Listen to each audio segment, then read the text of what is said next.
Bonjour à tous, nous sommes aux Automnales à Genève et nous allons rencontrer Adel Hamdam au parcours tout particulier auprès de son stand Novason.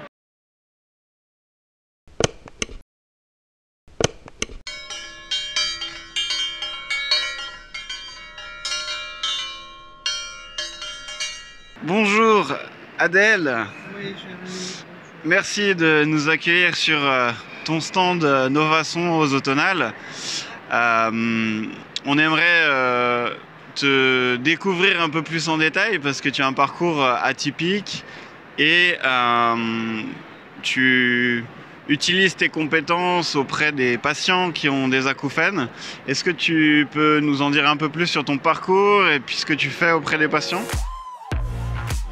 Évaluez vos acouphènes gratuitement sur www.soignerlesacouphènes.com. Oui, le problème des acouphènes, c'est un vrai problème qui traîne depuis des années, depuis toujours. Moi, j'ai eu de la chance de travailler sur ce sujet en Amérique, à Minneapolis, chez Starkey. Et à l'époque, John Vernon se baladait avec son ami devant une fontaine. Et puis l'ami lui a dit: écoute, John, j'entends pas mes acouphènes. Mais alors ça s'appelait des acouphènes, ça s'appelait des sifflements, ça s'appelait un bruit ça peut avoir toutes sortes de couleurs, de formes et d'intensité, et les gens sont malheureux.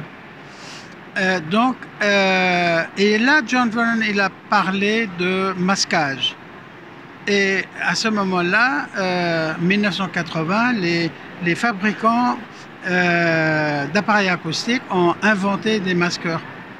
Mais c'était une catastrophe extraordinaire parce que on ne savait pas qu'est-ce qu'on faisait. On ne savait pas masquer quoi. Donc, les spécialistes ne savaient pas qu'est-ce que c'était les acouphènes non plus. Des bruits dans les oreilles. C'est tout. Alors, j'ai eu de la chance de travailler avec professeur Michael Paparella de l'université de Minneapolis, Minnesota. Et puis, on a travaillé à classifier, à définir qu'est-ce que c'est les acouphènes, c'est ce bruit. Et puis après, on a commencé à voir l'effet de masquage. Est-ce que c'est le produit, le médicament qu'il faut faire, ou bien comprendre quel genre de masquage. Alors j'ai inventé chez Starkey 3 différents appareils dans l'espoir d'aider les gens acophoniques. Mais le problème, c'est les spécialistes eux-mêmes, les audiologistes, qui ne connaissaient toujours pas comment traiter. Dans notre métier, il faut écouter les personnes. Et ils sont malheureux. Ils sont malheureux et ils ont un problème. Ils viennent chez nous pour essayer de les aider. Moi, j'ai appris à dire: il n'y a rien à faire. D'une manière extraordinaire, les gens acceptent et ils vivent avec. Et je fais des miracles des fois. J'ai travaillé beaucoup pour les militaires, j'ai travaillé beaucoup pour les écophoniques. Donc, tous les jours, je reçois des gens désemparés qui viennent, qui pleurent. Déjà, je leur félicite parce qu'ils ont fait le premier pas et ils sont venus.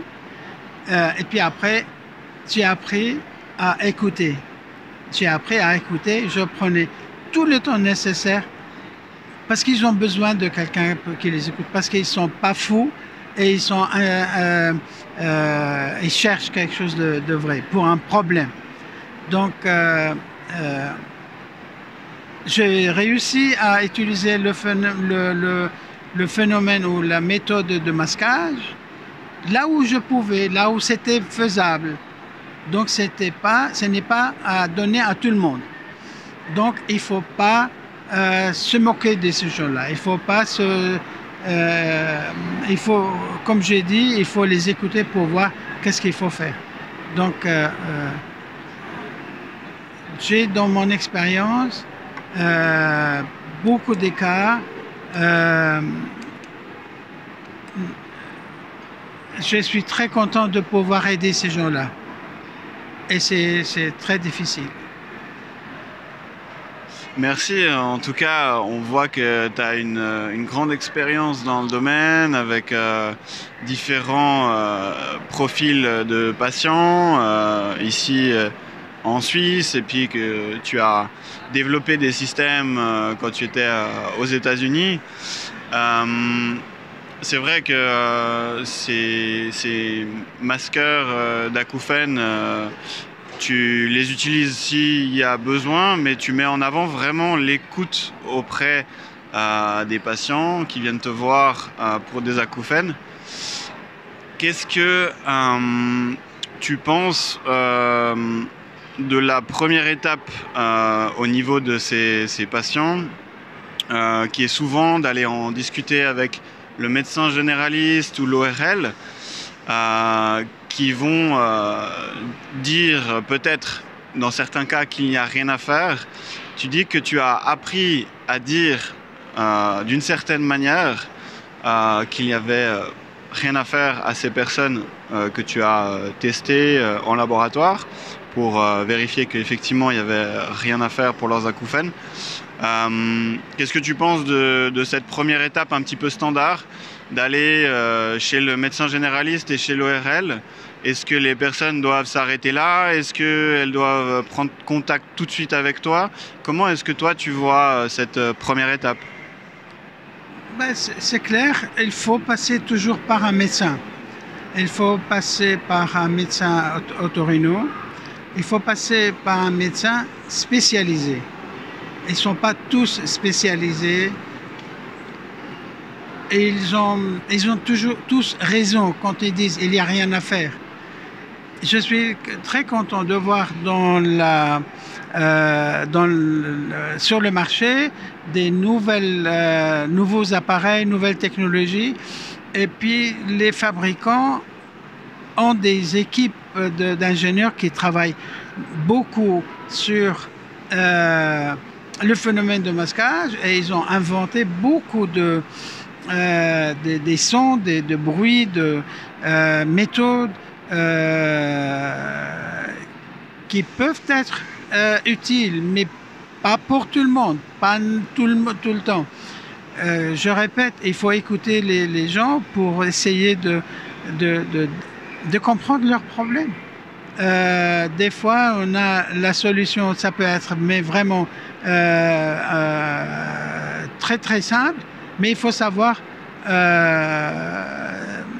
choisir. Ce n'est pas parce qu'on a toutes ces différentes méthodes de masquage sur le marché que ces choses-là on est obligé de passer, de les utiliser. Non, il faut comprendre comment ça marche, pourquoi ils ont inventé ces différentes, et essayer de sélectionner. Les clients, les patients ne savent rien. Ils savent qu'ils ont un problème. Les médecins, c'est la même chose. Ils savent. Et c'est très sensible et délicat de dire que les médecins ne savent rien. Moi, ça fait depuis 1980 je travaille. Ça fait combien d'années? Ça fait beaucoup d'années. Alors ça, c'est l'expérience. Comme j'ai dit, j'écoute les gens avant tout. Merci. En tout cas, c'est vrai que ton service auprès des patients, il est axé sur l'écoute et la qualité. Si quelqu'un a des acouphènes, quel parcours, toi, tu lui conseilles? Qu'est-ce que ensuite, toi, tu fais au laboratoire pour eux? Je pense que ce serait intéressant d'expliquer ça, étant donné qu'on sait, quand on pousse la porte d'un laboratoire d'audition, on sait quand on n'a pas fait de test auditif au préalable, on ne sait pas vraiment ce qui va se passer. Et je pense que c'est important d'expliquer aux personnes comment ça se passe et qu'est-ce que toi, tu préconises comme parcours. C'est simple, ça commence par l'anamnèse. Quand la personne vient, il faut écouter son historique, essayer de savoir pourquoi il a ce problème, et on ne saura jamais pourquoi on a ce problème. Je sais que on a parlé de la pollution sonore, alimentaire, la pollution de l'air, là où on vit dans une société vraiment polluée.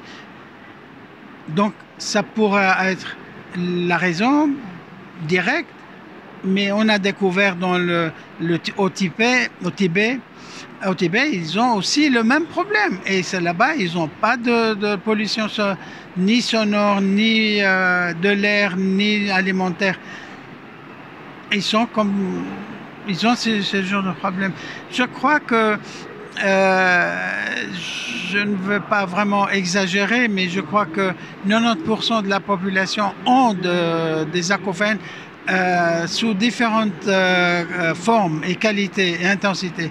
Il y a des gens qui ont les acouphènes, mais ils ne savent pas. Et à un moment donné, ça ressort. Et c'est là où on s'affole et puis on essaie de trouver quelque chose.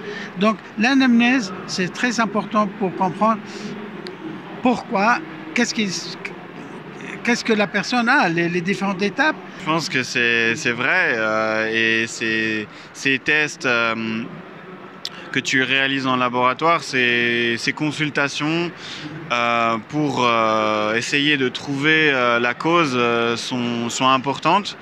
Ça rassure la personne, ça lui permet de voir qu'on s'occupe d'elle et surtout, comme tu l'as dit, dans la majorité des cas, on ne trouve pas la cause des acouphènes, ils sont idiopathiques et on n'arrive pas à définir une cause pour le symptôme des acouphènes. Et dans ce cas-là, il faut entrer dans un suivi, comme tu l'as décrit, pour pouvoir atténuer la gêne. Et c'est vrai que tout le monde, quasiment tout le monde, tu disais 90, donc 90% de la population quasiment a déjà eu ou a des acouphènes tous les jours. On a tous déjà entendu siffler dans nos oreilles au moins une fois de manière passagère. Et 15% de la population, même plus, 15 à 20% a des acouphènes. Et 1% de la population nécessite vraiment un suivi parce que c'est quelque chose qui est très très gênant pour eux. Donc toi, tu réalises l'anamnèse, tu vois un petit peu le contexte dans lequel le patient est. Et après, comment ça se passe si la personne a des acouphènes et puis que tu as réalisé tes tests et puis que tu trouves que la personne a besoin de quelque chose, tu as différentes pistes pour le patient? Oui, on ne peut pas traiter et on ne peut pas parler à tout le monde de la même manière. Quand on fait l'anamnèse, quand on fait les examens, on a une idée globale du problème d'audition. Alors il y a des personnes qui ont une perte de l'audition. Avant d'aller traiter les acouphènes, on traite la perte de l'audition. Et dans l'espoir de masquer ou faire oublier, attirer l'attention de la personne à autre chose que le bruit. Si on arrive à faire ça, c'est déjà gagné.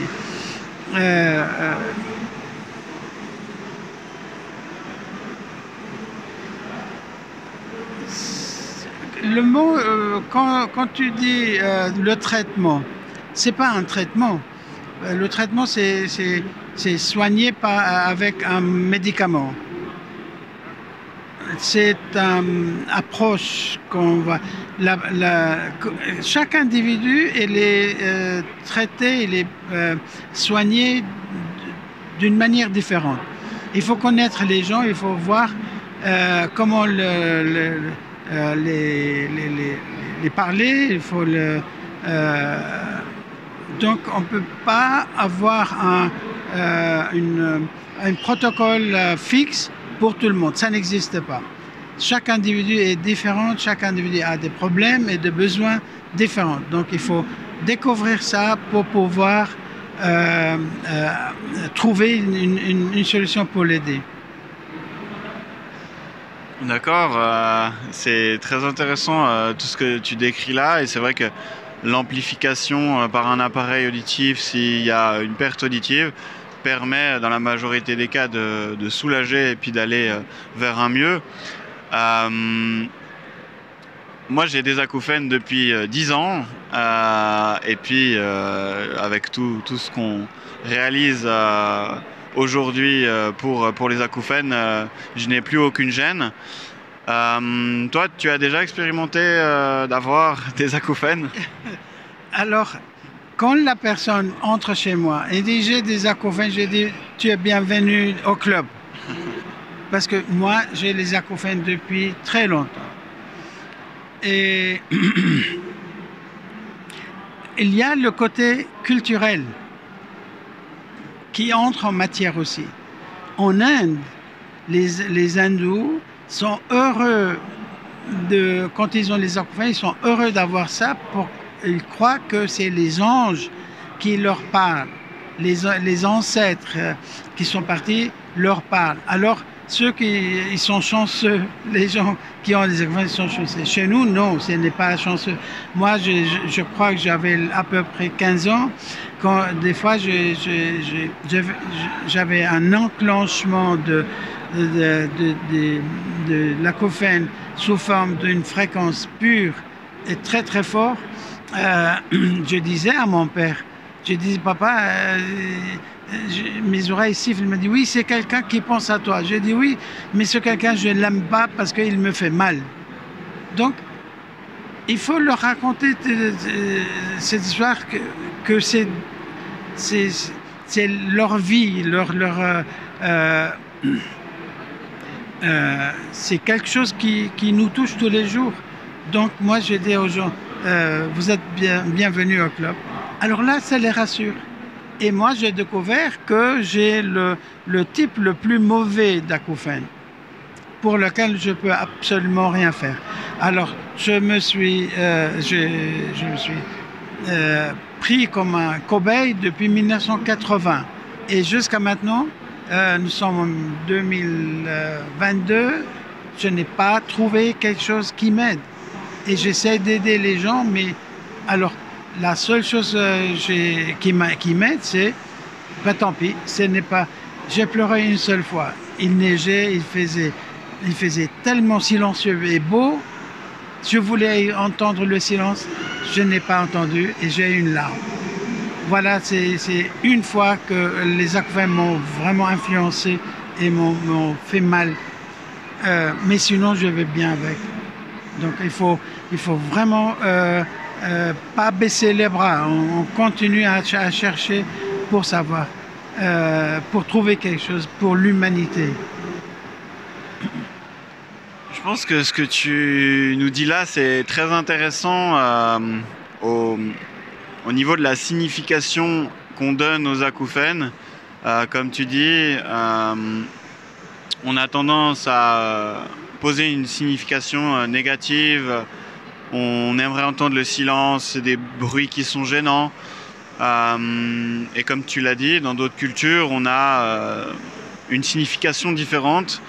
Par exemple, comme tu as dit, quelqu'un pense à toi, ou bien le fait que ça soit des anges. Je pense que la signification qu'on a des acouphènes crée une bonne partie, si ce n'est pas toute, de la gêne qui est occasionnée par les acouphènes.